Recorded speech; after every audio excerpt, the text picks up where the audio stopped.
morning from Geneva.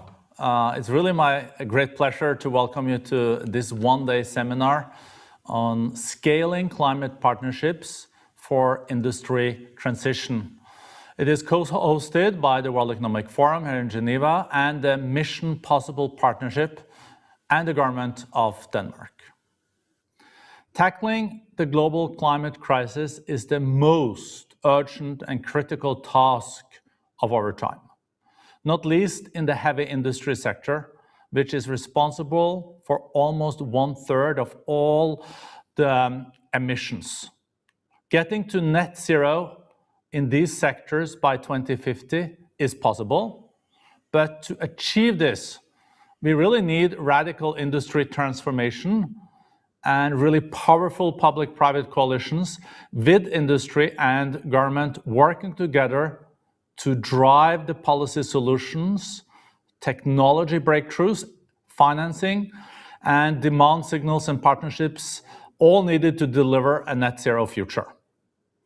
This was exactly our goal when we launched the Mission Possible at the 2019 UN Climate Action Summit. And I think you all remember this, and we did it together with the Energy Transitions Commission. Today, we have grown from 30 to over 400 companies and evolved into in my view, unprecedented global coalition, the Mission Possible Partnership, leveraging the power of a broader set of core partners, including the Forum, the Energy Transition Commission, Rocky Mountain Institute, and We Mean Business. We have created a powerful engine focused on accelerating the leverage points in the 7 heavy industry and transport sectors that are representing also 30%, as I mentioned, of the global emissions. So we have a lot of really important sectors with us that are responsible for a lot of the emissions: shipping, trucking, steel, aluminium, cement, chemicals, and also aviation. At least it used to be responsible for a lot of emissions, and it will come back. So with COP26 around the corner in Glasgow in November, we must radically step up action. This is the decade of delivery, as the UN Secretary General has so strongly underlined.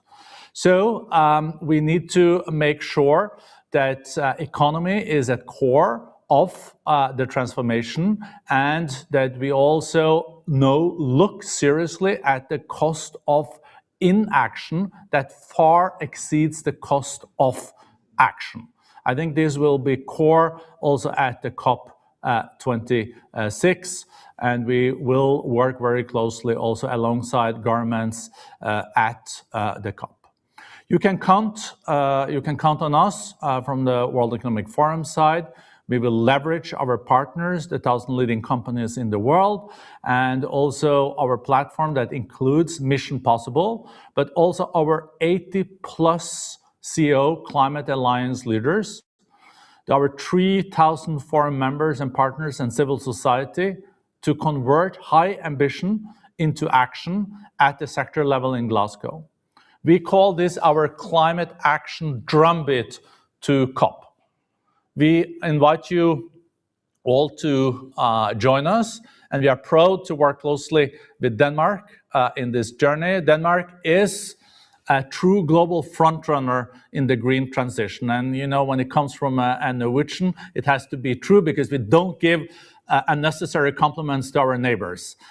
Denmark's government has launched 13 climate partnerships, each focused on different sectors of the economy, where government and industry have joined forces. Today, we will explore how the Mission Possible Partnership and the Danish Climate Partnerships can work together to push for global alliances on industry transition. We will drill deeper into common barriers and solutions for accelerating the net zero transition in the heavy sector, and with a particular focus, as I mentioned, on shipping, cement, and aviation. And we will together explore what actions are needed for us to collectively deliver high climate ambition outcomes across sectors at COP26 in Glasgow. Without further ado, it is now my great pleasure to give the floor to my co-host and friend, Minister of Foreign Affairs of Denmark, Jeppe Kofod, for his introductory remarks. And thank you also for the Danish leadership on climate change. Jeppe, floor is yours. Thank you so much, Børge.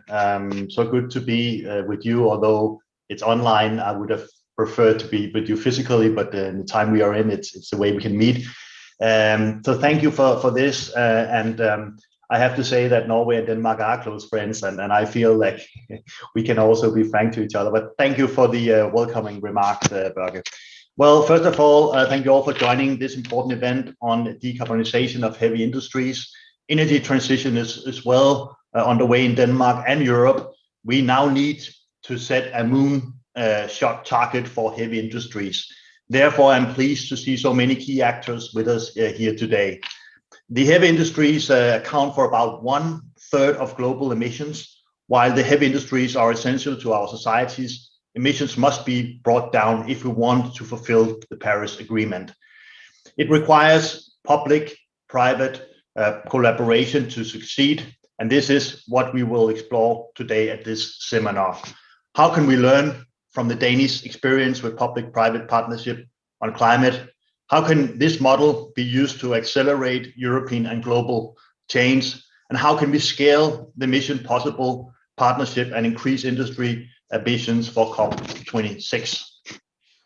The Danish Climate Partnership built on mutual trust and collaboration. Danish companies and policymakers find together scalable solutions to the climate challenges. This approach delivers tangible results. Just 2 examples. Maersk is showing its leadership in the strong global coalition on zero carbon shipping and announced last week that its first carbon neutral ship will be sailing already in 2023. That's excellent news. In partnership with the Danish government, Aalborg Portland, our largest single national emitter, will reduce emissions with at least 660,000 tons CO2 before 2030. I hope that insights from these examples can be part of the discussion today and the work ahead. We must build strong global sectorial coalitions through the Mission Possible partnership. To succeed, we need to ensure close collaboration between the private and public sector, not least within the EU. The EU Green Deal and also the EU Recovery Fund is part of the green transformation. We need to make sure that the sectorial collaboration is integrated in the way forward. I'm happy to see substantial commitments from large emitters, both private and public, but now it's time for action. I look forward to the concrete recommendation and action points from all of you this afternoon. And I wish you all a great seminar. I think it's really timely and I'm excited about it. Thank you so much. Thank you so much, Jeppe, Foreign Minister of Denmark. And as I said, also for your leadership.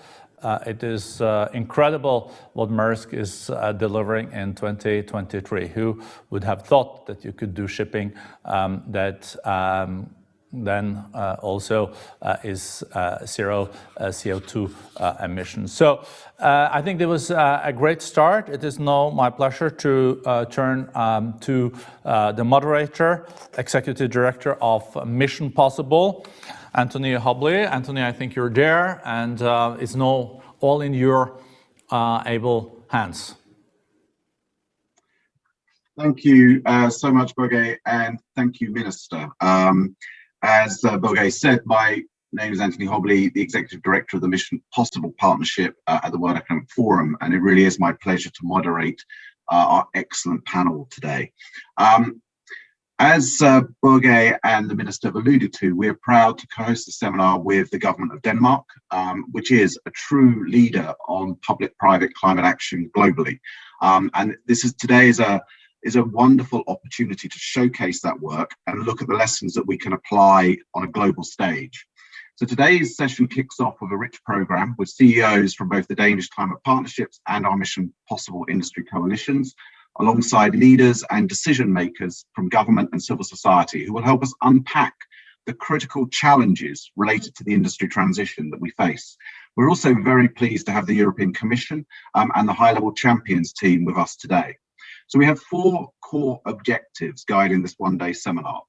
We particularly want to identify common barriers and solutions for accelerating the net zero transition across heavy industry sectors, exchange lessons from the Danish Climate Partnerships that can be applied at a regional and global level, explore the cross-cutting levers, including finance, energy, technology, and policy solutions that will be critical to underpin the transition, and posit joint actions to deliver climate ambition sectoral outcomes at COP26, something that I know is dear to Nigel's heart, with the Race to Zero breakthroughs, and the Mission Possible Partnership is proud to be working alongside the high-level champions in delivering those in the so-called harder to abate sectors.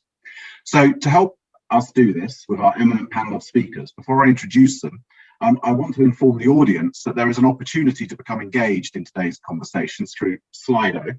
I understand we will show you a slide now, and if you hold your phone up to the QR code, it will take you to where you need to go. You can download the app, and then you can submit questions through your smartphone. For social media, we really would love it if you engage with social media in the event through social media, and you're welcome to use the hashtag industry transition. So we have a wonderful panel.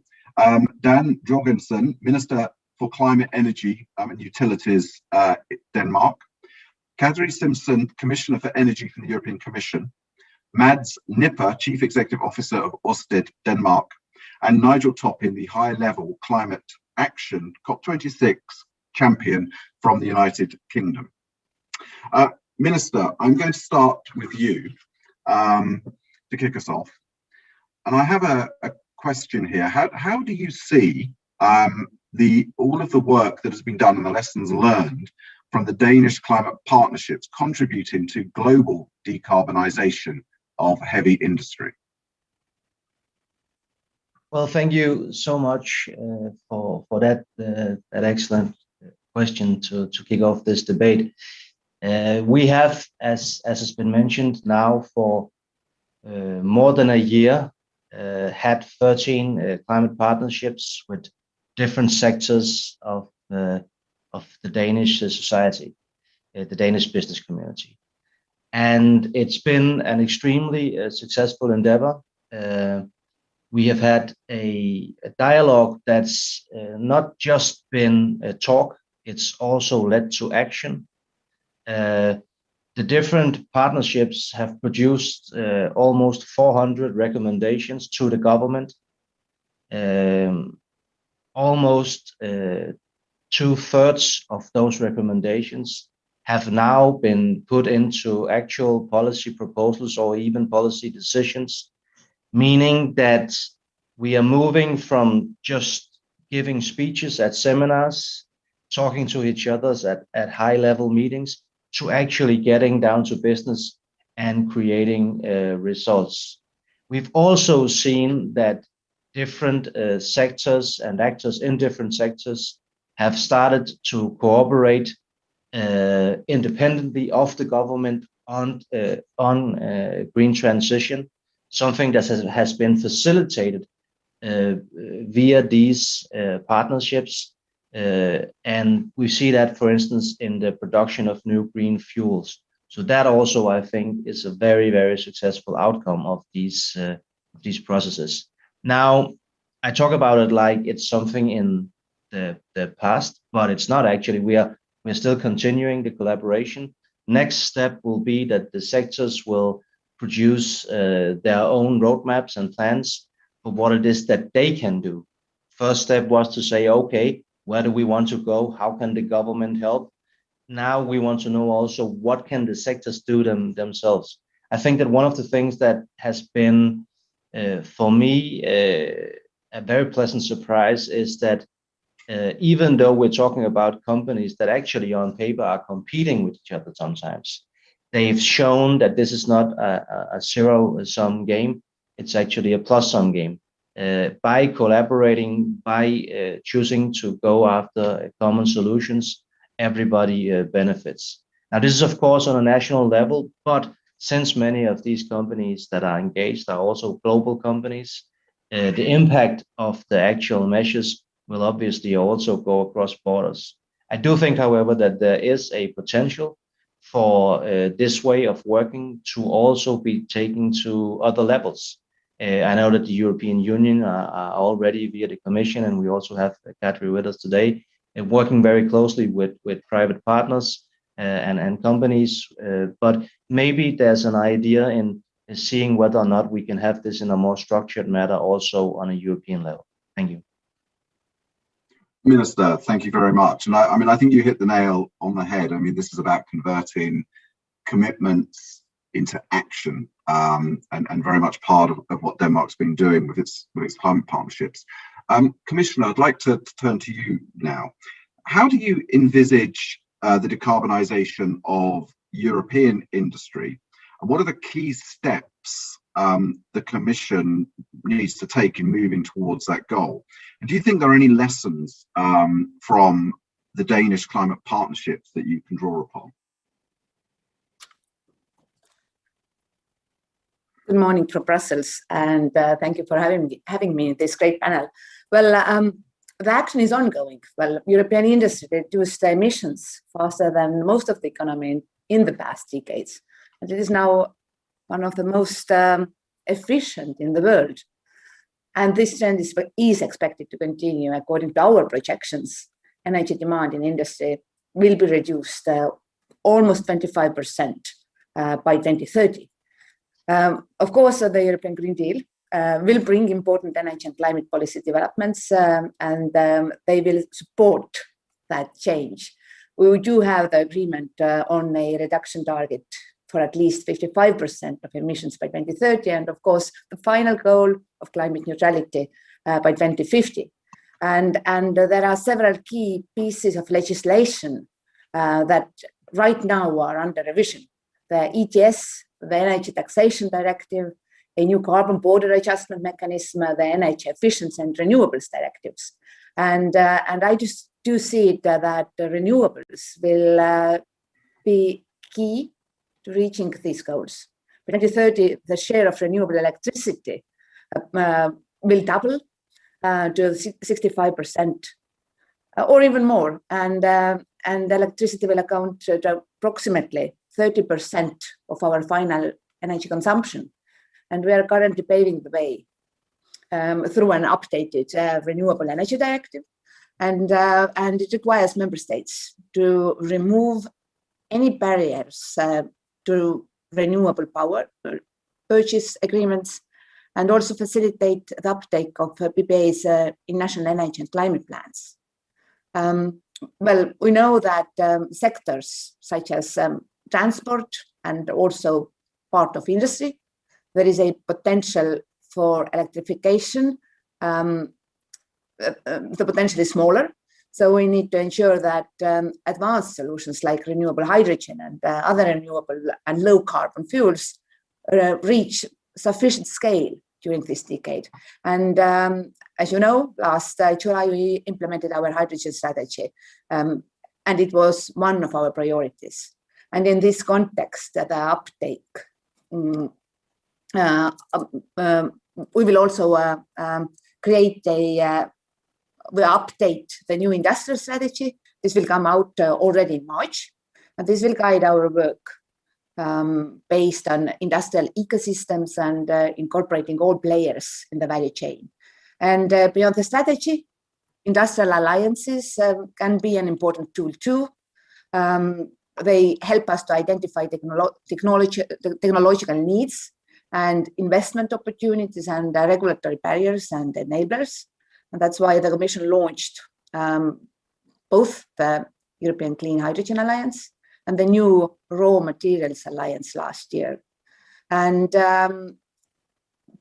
before we even reach to the final destination, we know that energy efficiency is the first step in decarbonization. And not only does it provide lower energy for fuel costs, but energy efficient companies are more competitive and they are less exposed to the risks arising from energy or CO2 price increases.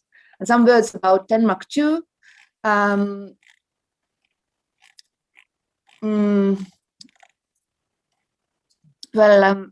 very glad to see that in Denmark, we are already working together in reducing the energy demand of the industry.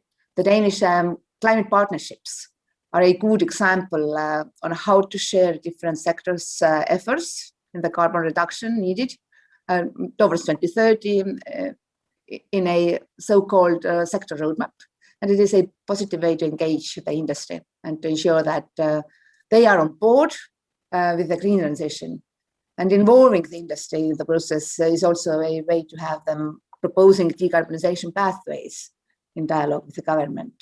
And I do believe that Danish industries see the transition also as a business opportunity, not only as a potential threat to their competitiveness, because achievements of the Danish offshore sector, or for example in energy efficiency, they provide proof that being a leader of the transition is a good way to be a globally competitive. Thank you. Commissioner, thank you very much. And this focus on energy and scaling clean energy is absolutely critical, as you say. And that actually is a lovely segue into our next panelist, Mads Nipper, Chief Executive Officer of Ørsted. Ørsted, has to be said for, and I'm sure everybody knows this, but I don't think we can say this enough. It's a story that needs to be told. An oil and gas company has not only changed its name, it's actually changed its entire business model from one based on fossil fuels to one based on clean energy and renewables. It's a story that the transition is absolutely possible. But more than that, you've been closely involved in Denmark's climate partnerships. You have been appointed chairman of the Danish Climate Partnership for Energy and Utility, but previous to that, you chaired the Partnership for Production companies on the manufacturing side. So you have a very broad perspective. So what is your vision for how these partnerships can accelerate a net zero shift in Denmark? And how do you see them contributing to the net zero transition at both the European and global level? Yeah, thanks a lot, Anthony, and also thanks a lot to Dan and Katja Simpson for your words. Allow me to start with just a general perspective from a sort of a business leader perspective on engaging in a construct like the Danish Climate Partnerships, because I actually think that the model in itself, the public-private partnership, we talk a lot about that. But the fact that the government set out a very ambitious sort of 70% reduction and systematically mobilize 13 sectors led by CEOs of major players in the industry is something that gives the government an opportunity to get a very deep level of commitment, not just from individual companies, but from the sectors. And likewise, it gives us as business leaders a unique insight into sort of the policy machine room in order to sort of say what is needed for us to transition and what is the best advice that we can give to the government to ensure that the policy framework supports those roadmaps. And I think the leaning in from both the government side and from business leaders side, and I'm not only talking about us, the 13 chairmen, but for the industry community at large, has been very, very impressive. So that first part, I can only say to governments, invite business in and also say to business leaders, lean in and be prepared and take this job seriously, because it's not only important for society and for the planet, it's a huge opportunity to get learnings and get a position in this global field. Now, how have the 13 partnerships helped Denmark? Well, as Dan Jørgensen said, this is something that has actually led to very specific plans for each of the sectors. And I can say that the two partnerships I've engaged in, both for manufacturing companies and for the energy and utility sectors, both of these have arrived with a commitment and a plan for how to get to carbon neutrality in 2030. So the manufacturing sector in Denmark will be the world's first carbon neutral sector in scope 1 and 2. and following that, obviously, in the following years as well in Scope 3. And also the utility and energy sector will get to a 95 plus total reduction for the sector in a 10-year time span. And that is only possible through a structured process that leads all players to commit, led by the business leaders. And likewise, it is only possible because we have delivered these specific, in total across the 13 partnerships, 400 policy proposals for the government, of which, as Dan said, lots of them are underway already, but there's still lots of work to do. But this gives this feeling that we are mutually committed, and it gives us a commitment in business to say we will deliver because we made the plan ourselves. And it gives the government the commitment because the government said, if we don't make these policy enablers, that commitment could easily evaporate. But we have a very, very good feeling that this next step of detailing the sector roadmaps will lead us all the way for the coming period. And now to the part of the question about how can this be scaled? Well, I think there are multiple dimensions of it, but surely what we are doing in Denmark now in terms of the solutions, in terms of the policy enablers, my hypothesis is that much of that can more or less be copied by other nations because we are not that unique in Denmark, but simply taking inspiration and the roadmaps and plans that we are doing from the 13 partnerships, we'd be more than happy to make those available to any state and any business sector in the world that would have the interest in getting access to that. But also the way of working. So this climate partnership type way of working with a mutual commitment between governments and business sectors is something that I can warmly recommend because it actually, I'm positively surprised being a business leader myself. I'm positively surprised by how all 13 sectors have really leaned in and taking a shared commitment on this. And then lastly, surely that some of the technologies and especially also how can we further scale offshore wind is something that also enables cross-border enabling, because Denmark, we are privileged to have a huge potential in offshore and more so than we need. So potential also for that to lean into how can we support not only power supply, but also to ensure that we lean in wholeheartedly into it. Except, for example, the sectors, harder to abate sectors like we're talking about today, with power to X and green fuels and green hydrogen. This is something where there's a net export potential and where there is a sort of a technology thing to look into. Now, finally, I'll say for our own company, Ørsted, we've also, like Maersk, we've also leaned into this and taken initiative to do something in partnership with Maersk, with SAS, the airline, the airport, the Copenhagen airport, and DSV, one of the major heavy transport companies, in something we call Green Fuels for Denmark, to have a gigawatt-sized project in the Copenhagen area that can actually make a major contribution through green fuels to decarbonize those sectors. And I see no reason why that couldn't be scaled to a total European or potentially even broader international level. So lots of learnings, but I should probably pass the word back to you now, Anthony. Mads, I mean, what we're, the Minister, the Commissioner, and you are describing is something that's very dear to our hearts, here at the Forum, which is public-private collaboration. And I mean, that clearly needs to be at the heart of this transition. And I think we're seeing of all transitions. I mean, as a child, one of the things I loved to do was set up, I don't know if you did, set up dominoes, in long lines. And I think we're seeing with the energy transition, and I think we're seeing here that you don't need to win everywhere at once. You just need to get the first domino to fall, then the next one, then the next one. And I think in many ways, Denmark is playing that important role of setting off that chain reaction of dominoes falling to scale the technology.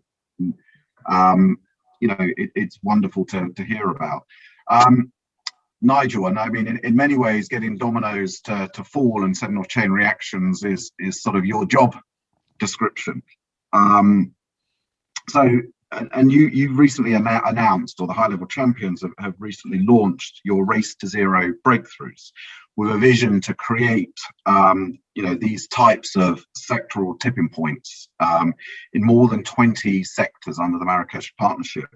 So how, from your perspective, looking at this globally and as part of the UN process, and you're that sort of, you have a very unique role in bringing non-state actors and businesses into this process. So how, in that context, how can we build on the Danish experience when getting action to scale, and how can we use, COP26 is not an end in itself, it's a critical milestone. How do we use COP26 to get these dominoes falling? Well, first of all, morning everyone. Anthony, great to see you. And I'd just like to echo, thanks to the forum and the Danish government for convening us, but also for your leadership. I have on my desk the original Mission Possible report, and because I was on the commission, the Energy Transitions Commission, and with all the other CEOs who were on that commission, it's when we actually go deep, as we're all talking about, and really think hard about what's possible. It's very empowering, right? And so I'm really excited that you're convening this. I think that the Danish example and what we just heard from Mads is fantastic. It seems to me there's some sort of institutional muscle that we're training here. So I just want to point to four things that I think we're training, and then I want to come specifically to COP26 and beyond. Many of you know I often talk about the ambition loop, that as when the private sector sets bolder targets, it creates a bit more policy space for policymakers to be bolder, and of course vice versa. If policy raises the bar, but actually, Mads, I think I want to start talking about the action loop, because it's not just about raising ambition; it's about accelerating action. But I think that respectful relationship between, and I love the way, Mads, you put it about getting an insight into the policy machine room. That respectful relationship with the private sector, understanding that policymakers got a key role, and vice versa, seems to me a key thing that we're getting better at. The other one, we talk a lot about science being science-based, and I think the science-based targets and getting everyone to have join the race to zero and have a science-based target is important. But the other thing in science-based, or maybe knowledge-based, is we need to remember that we actually know the shape of these industrial transitions. They always follow S-curves. And yet we so often forget and slip into linear thinking. So we need to be rigorous and remember that the shape of these transitions always goes exponential as we drive down the cost curve and go up the market adoption. The other thing, which is absolutely everybody's talked about, is the need for collaboration, and the fact that collaboration can actually be a key competitive skill. And I think that in particular, this sort of convergence at all levels, so between companies and governments at Denmark, EU, globally, actually allows us to go faster because it de-risks it for everybody. I always use the analogy of the mobile telephony sector, where we're all now used to the idea that we're moving from 4G to 5G. If you just pause and think about it, 5G is a pre-competitively defined pathway for the sector to develop. And by the way, that sector's already defined what 6G will look like and is working on 7G. So I think that kind of idea of generations of pathways, so where the next 5 years are really clear and then we keep evolving, is really important. The last thing that no one's really talked about, but I want to, because my job is to push ambition, right? So mostly I feel like I'm just applauding amazing work from all of you. But here's my little push. The UK Climate Change Committee does a really rigorous job of assessing pathways. They've come up with their central scenario, which is the one which has led to the 6th carbon budget recommendation to the UK, which gets the UK to net zero by 2050. But you all know there's nothing magical about 2050. It's a convenient date. But every year we can get to zero earlier means less economic damage and less human damage. Tucked away in the recommendations is what the Climate Change Committee calls their tailwinds scenario and an innovation scenario. The innovation scenario basically says what's possible if the innovation goes faster. So if those dominoes Anthony talks about fall faster, they say that it's possible for the UK to get to net zero by 2042. So I guess a lot of what we're trying to do, Anthony, with these breakthrough ideas is start believing in ourselves, start believing in our engineers' ability to rise to the challenge of our generation and knock those dominoes over faster and faster and faster. It's the moonshot idea. Engineers love to take on a challenge that CEOs think is impossible, right? or that the media think is impossible. So I really think we need to be thinking in terms of we can do this by the early 2040s. We've seen that with the dominoes falling faster and faster and faster on the combustion engine, where now we've got all the vehicle manufacturers aligning around somewhere between 2030 and 2035. So to COP, we've Alex Scheimer, the president designate, announced at the Davos Dialogues just, Anthony, it was just a month ago, right? What we're calling the race to zero breakthroughs. So we say for every sector, there's 2 key points that we want everyone to be driving towards. The first is to get a critical mass of the major players committed to net zero in a robust way. So joining the race to zero. And we define that as 20% of the major players. And working with the Mission Possible partnership and others, we're aiming to get to at least 10 of those sectoral tipping points by COP26. That's an ambition tipping point. And then what we really want to be doing, as you are all, is focus on the action. What needs to happen in terms of outcomes on the ground? How much green hydrogen production? How many ammonia-ready ships? I mean, again, you know, even what I thought was wildly impossible a few weeks ago has just changed because of the Maersk announcement. So what we want to do is get critical mass of every sector committed to net zero in a robust way, and then really work on converging around these pathways, so that and I do think the more we converge, the faster we can go, because we de-risk for everybody, and then finance flows much more quickly. And that then becomes following those pathways, implementing them and updating them from time to time becomes the work of the next decade, so that we get to 2030 having made the progress we need to be on track to get to the zero carbon economy in the early 2040s. Thanks, Anthony. Nigel, thank you. Great, and a great, you know, whirlwind overview of high energy as always. So this is, I mean, these each of these dominoes, if we can keep with this analogy, is a step in scaling the technologies and bringing the costs down. So every domino that falls is a step in that process, as we've seen over the last 20 or 30 years with wind and solar. And one of the new partnerships that we're really excited about, that the Mission Possible Partnership and the Forum have entered into, is with Bill Gates' Breakthrough Energy initiative. And Bill Gates has just launched his new book on how we tackle climate, very technologically focused. But he talks about the cost of green premiums. And in a sense, you know, we know, as the ETC report, which Nigel reminded us of, that we have the technologies, they are just more expensive. Well, I mean, not all of them, wind and solar, we just need to scale now at speed, but many of the technologies, it's about taking that step and scaling them. So, you know, Mads, I'm going to turn to you, because we had a great conversation before we kicked off this morning about, you know, let's find out where it makes sense to start, and where we can start scaling the technologies for the benefit of others, not sort of pick the difficult places, but the places, you know, like Denmark, but there's many others where we can start the process and scale those technologies. But from your perspective, how important is this concept of understanding that we have a green premium? We need to pay that green premium if we are to scale the technologies, but the prize is what we've seen achieved with wind and solar, that we bring down the costs to the stage where they're likely cheaper and better technologies in the end. Yes. No, thanks a lot, Anthony. And obviously, I think actually the Danish approach to how to structurally and systematically and for the entire sector support wind is something that has enabled not just our country, but in principle the world to over time build a very competitive technology. Because I mean, we all know that both offshore wind, onshore wind, and solar PV are now more competitive like for like than coal. So unless coal gets subsidized, there's no longer an economic rationale to do so. But I think it really navigating what are those different parts of the energy sector where some technologies are ready to scale. It's a matter of getting consenting processes, getting auctions, getting seabeds, all of this available and ready. But it is for the new dimensions, especially green hydrogen and e-fuels, to effectively and very soon in the parts of the world where we have the opportunity, and here I'm speaking especially about EU and its member states, how can we very soon create a policy framework that can support that we over the next decade can get to serious scale for green hydrogen and the further steps in that.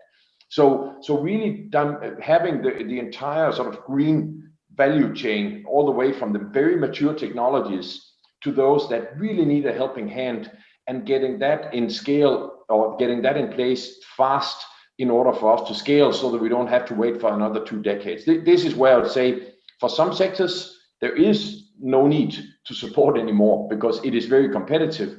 But for the others, especially those needed on hydrogen and e-fuels, for the hard-to-abate sector is vital that we do. And that's also why we as an enterprise lean into both 4 of the Mission Possible partnerships, and we are co-founder of the Steel Zero, and we have direct dialogues with major off-takers, but we need the policy framework to support that. Otherwise, it is economically infeasible for the first 5+ years. Thank you, Mads. Well, we're getting some great questions coming in, far too many for me to respond to all of them. So apologies if your question doesn't get answered, but we will sort of capture all of these for the sort of follow-up. But I'm going to maybe combine a couple of questions here. There's a great question here about you know, the sort of financial impacts and recession of COVID and how we can use the recovery programs. And I'm going to link that with another question, because I think they are sort of related. Your industry and private sector cannot do this alone.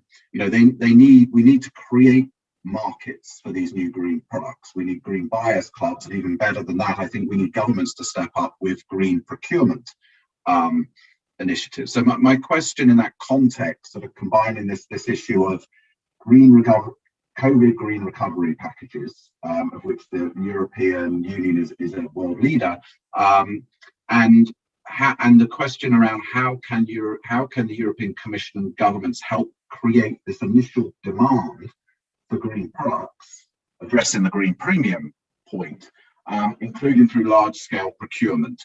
And the question is this something that the European Commission is thinking about or planning for? Yes, of course.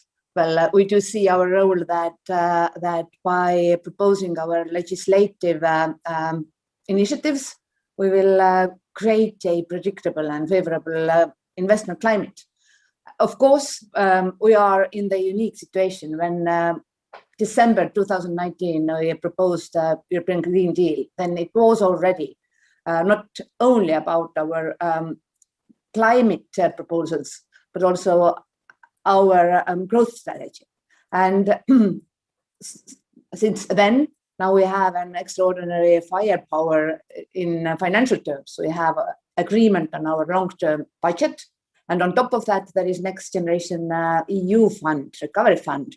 And in total, it will be 1.85 trillion. So a unique chance to support new technologies. And we have agreed with member states that there will be dedicated 30% to climate-related expenditure.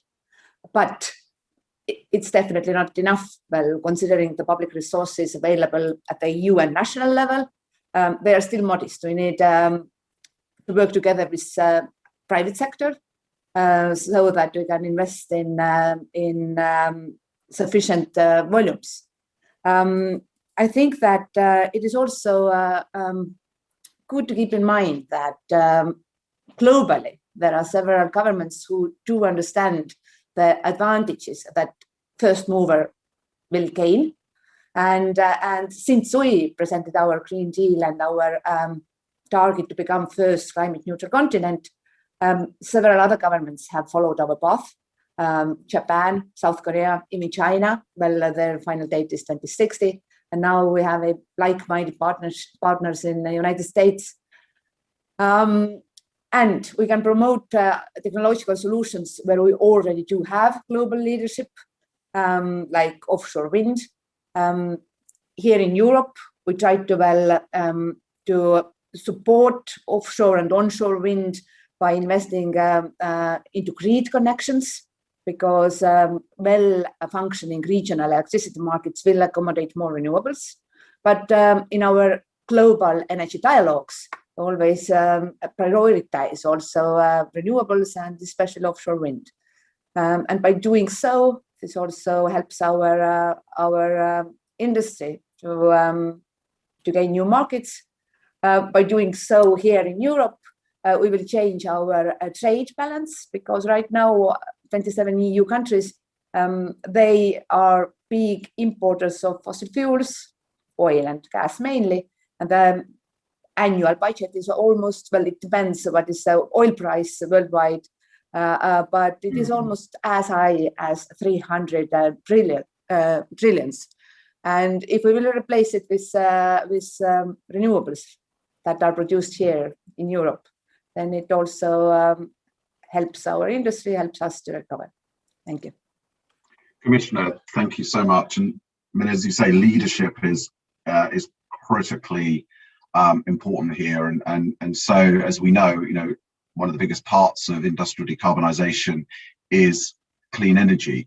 So, I mean, which brings me, Minister Jorgensen, back to yourself, because as well as a leader in your climate partnerships across industry, Denmark is also a leader in clean energy, and you've now approved plans for another world first, the first artificial energy island, which we built in the middle of the North Sea. And it will provide and store enough green energy to power 3 million European households. Would you say this is a model that can be replicated in other places and regions around the world following your leadership? Well, we truly hope so. I mean, we were the first country in the world to establish an offshore wind farm back in 1991. At that time, many economists shook their heads and said, that's a very expensive way to make energy. Why are you doing that? Fortunately, we did. And others followed, and others did a lot also, of course. But if we don't have front runners, if we don't have countries and companies that actually take the next steps, then we won't move forward. It goes without saying. So we hope that this model of an offshore energy hub on an artificial island will inspire others. You said that we are aiming for it to be able to provide energy for 3 million households. That's 3 gigawatts of energy. That's true, but that's actually only the first phase. We are building it with the intention for it to expand to 10 gigawatts. And we're actually also building one in the Baltic, but there we already have the island, which is Bornholm. And the idea is that instead of having one offshore wind farm that you then connect to the shore of one country, you can have several wind farms, hundreds and hundreds of wind turbines connected to the island. The island will then serve as a hub to several countries. This is what makes it a viable business model. Now, it's too early to say now how it will be connected to other technologies such as Power-to-X, but it's definitely the ambition that it should be. Whether then that'll be on land, on shore, or on the actual island, too early to say now, but that's what the market dialogue within the next year will show us. Already now we have great interest from other countries to be a part of this project. We're negotiating with Germany, Netherlands, and Belgium on being partners, and maybe others will follow. So for us, we see that this is a necessary step. I'm sure that Commissioner Simpson will agree that if we are to fulfill a very, very ambitious roadmap that the Commission has set out, and I can't say enough nice things about that. I think it's really ambitious, and it just shows great leadership that the Commission has set this path. If we are to go down this path and reach our targets, then we need, I think, hubs like this in the future. Can I just make one point also to what Nigel said about the setting targets, because I liked the inspirational talk that you gave. I'd actually go even further than you though, because I think that if you have a target and you have a plan exactly how to get to that target, then your target is not ambitious enough. You need targets that are even more ambitious than you actually know how to reach, because only then can you really spark the innovation. Okay, thank you. Minister, thank you. Okay, Nigel, even more ambitious targets. I know that will be music to your ears. But maybe addressing the skeptics. I mean, many will say that we're in events like this and these conversations, we're often speaking to the choir, Although, I mean, I honestly believe that that choir is growing in size quite rapidly. We're going to need more than a cathedral to fit the choir in soon.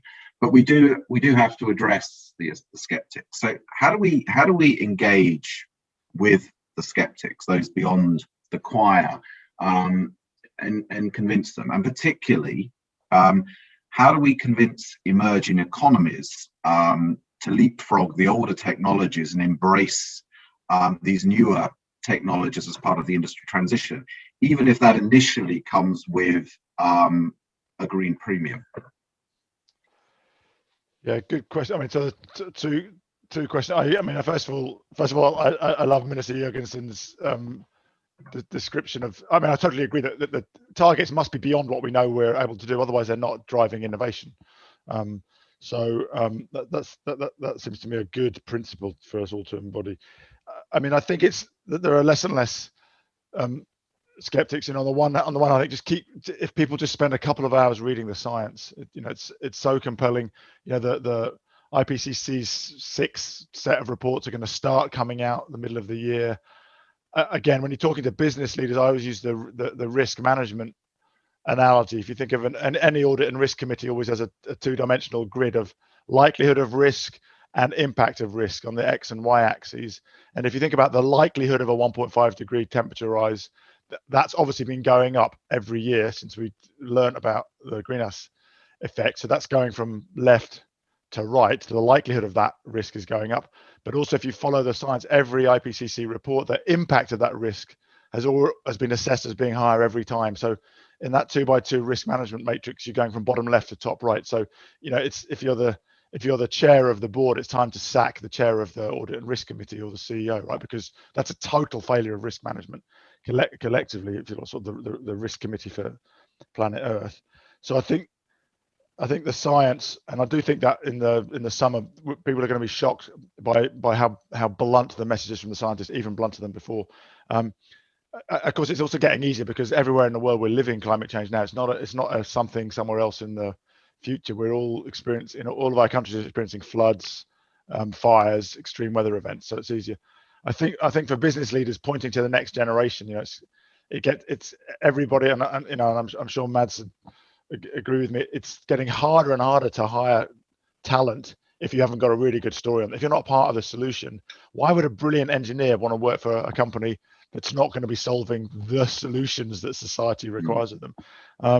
I think the emerging markets, it's a different challenge.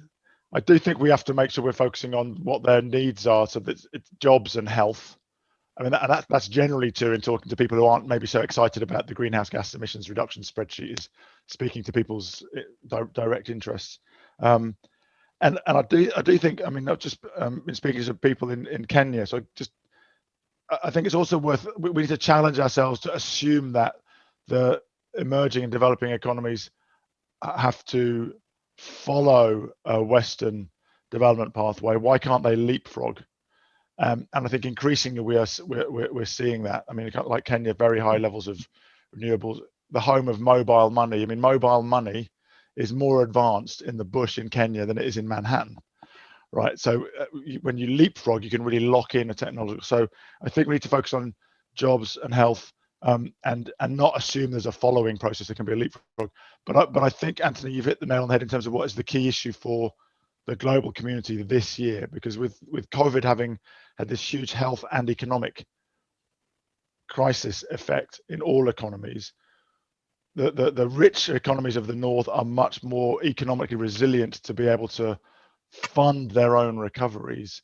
So it's been really encouraging at the G7 meeting recently to hear talk of more global solidarity around vaccines. And I think we're going to need to see real global solidarity around refinancing the global economy, as there was after the Second World War, where America helped refinance the European economy. We're going to need that sort of solidarity to avoid a bifurcation of recoveries.